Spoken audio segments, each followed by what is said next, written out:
What if I told you the first algorithm most people ever run wasn't written in code, and it wasn't run on a computer? It was run on a human brain more than 2,000 years ago. Here's the challenge. Pick any two whole numbers, for example, 48 and 18, without factoring, without listing divisors, without searching. Find the biggest number that divides them both. If you can do that efficiently, every time, you're using a piece of ancient technology that still powers modern encryption, search, and even parts of AI. And the anchor of this whole story is a guy named Euclid. When people hear algorithm, they picture something modern, a black box, a recommendation engine that somehow knows you're about to watch another video about ancient Rome at 2 in the morning. But an algorithm is way simpler than that. An algorithm is a repeatable set of steps that reliably produces an answer. Not a clever trick, not a vibe. Steps that work, even when you're tired, even when the numbers get huge. And here's the key. You don't need electricity to have an algorithm. You just need a process you can follow. So let's do the opening challenge. We have 48 and 18. We want the biggest number that divides both. Most people's first instinct is to list factors. 48 has 1, 2, 3, 4, 6, 8, 12, 16, 24, 48. 18 has 1, 2, 3, 6, 9, 18. And yes, you can spot the answer, 6. But listing factors is like searching your entire attic to find your keys. An algorithm is like checking your pockets in a consistent order. Euclid gave us that order. And the wild part is, Euclid's method doesn't just work for 48 and 18, it scales. You can throw enormous numbers at it and it still behaves. That scales part matters because that's exactly what computers care about. Computers don't care if something works once. They care if it works every time, fast enough, even when the numbers get ridiculous. So what did Euclid do that was so special?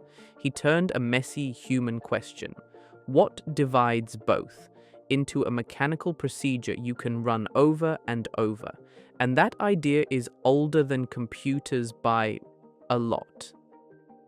Euclid lived around 300 BC, and in his book called Elements, he describes a method to find the greatest common divisor. The greatest common divisor is just the biggest whole number that divides two numbers without a remainder. But Euclid's method starts with an observation that feels almost too simple to be powerful. If a number divides two numbers, it also divides their difference. Let's make that real. If 6 divides 48 and 6 divides 18, then 6 also divides the difference between them. 48 minus 18 is 30. And yes, 6 divides 30. That means instead of hunting for divisors, we can shrink the problem. We can replace the pair 48 and 18 with 18 and 30. And then do it again. 30 minus 18 is 12. Now the problem becomes 18 and 12. 18 minus 12 is 6. Now the problem becomes 12 and 6. 12 minus 6 is 6. Now the problem becomes 6 and 6. And when you hit the point where the numbers match, that number is the greatest common divisor. It's 6. Now here's a pattern interrupt. Doing subtraction over and over can be slow if the numbers are far apart. So there's a faster version that is basically the same idea but using division. Instead of subtracting 18 from 48 again and again, you ask, how many times does 18 fit into 48? 18 fits 2 times, which is 36, and then you have a remainder of 12. So the new pair becomes 18 and 12. Now 12 fits into 18 one time, remainder 6. So the new pair becomes 12 and 6. Now 6 fits into 12 exactly, remainder 0. And the moment the remainder becomes 0, the last non-zero remainder, or the last divisor, is the greatest common divisor. So again, the answer is 6. That's the whole algorithm. And notice how computer-like this is. You have a simple loop. Take two numbers, divide, keep the remainder, swap, repeat until the remainder is 0. That repeat until structure is the beating heart of programming. Euclid wrote it in words, but it behaves like code. And it's not just elegant, it's efficient. Even for huge numbers, it doesn't take many steps before the remainder collapses down to something small. This is one of those rare ideas that's both ancient and still basically optimal. And now here's the big shift. Euclid didn't just give us steps. He gave us something that makes algorithms trustworthy. He showed that procedures can be proved.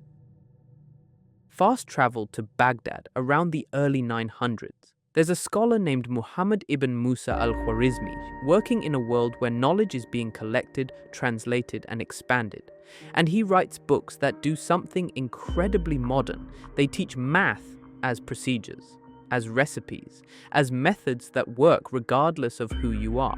One of his most influential works lays out systematic techniques for solving equations, not as isolated puzzles, but as repeatable processes. This is where we get the word algebra from the title of his work that describes completion and balancing, and his name, al-Khwarizmi, gets Latinized over time into something like algorithmi. That's where the word algorithm comes from. Now, the point isn't that al-Khwarizmi invented the idea of step-by-step thinking from nothing. The point is that his work helped crystallize a style of mathematics where methods were designed to be followed. That matters because civilizations run on repeatability. If you're calculating inheritance, surveying land, planning construction, running trade, or navigating, you want procedures that don't require a genius in the room. You want something you can teach, copy, and apply. That's the core promise of algorithms, knowledge you can execute.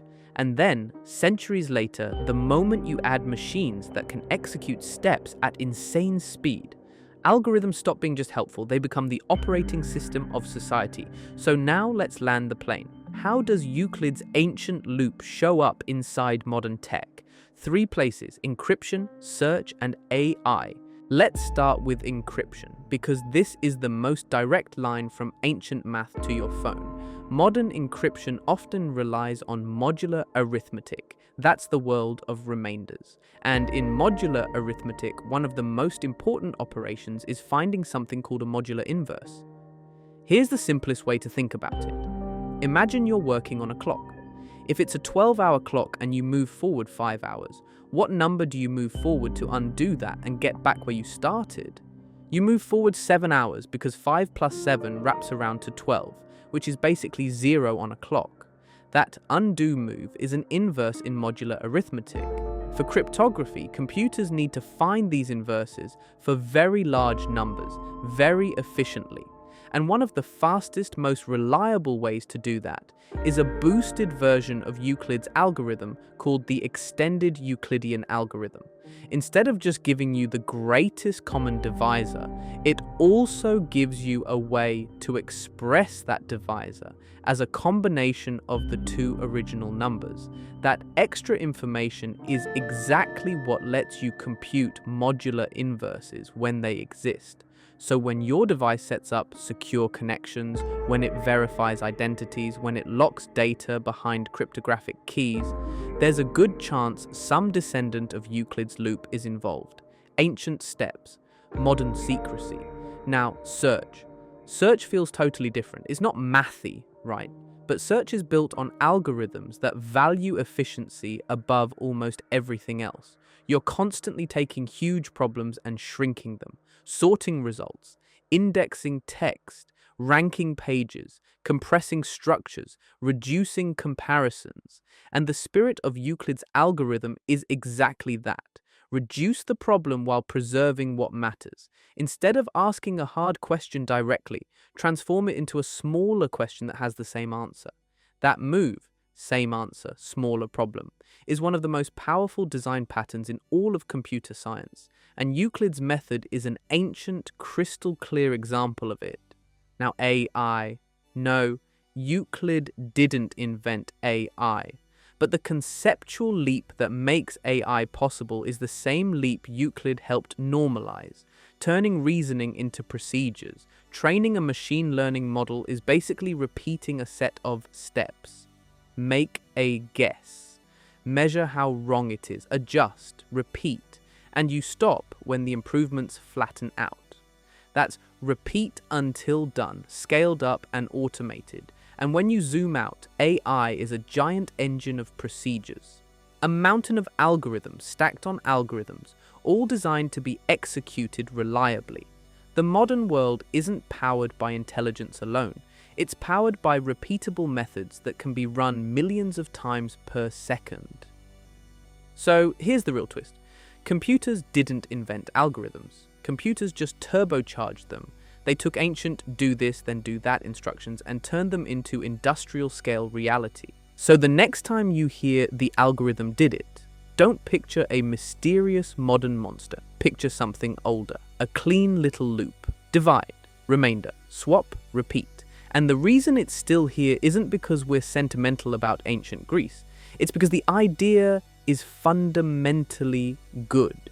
Euclid gave us an algorithm that is simple enough to explain in a minute, strong enough to survive more than 2,000 years, and foundational enough to support modern number theory and cryptography.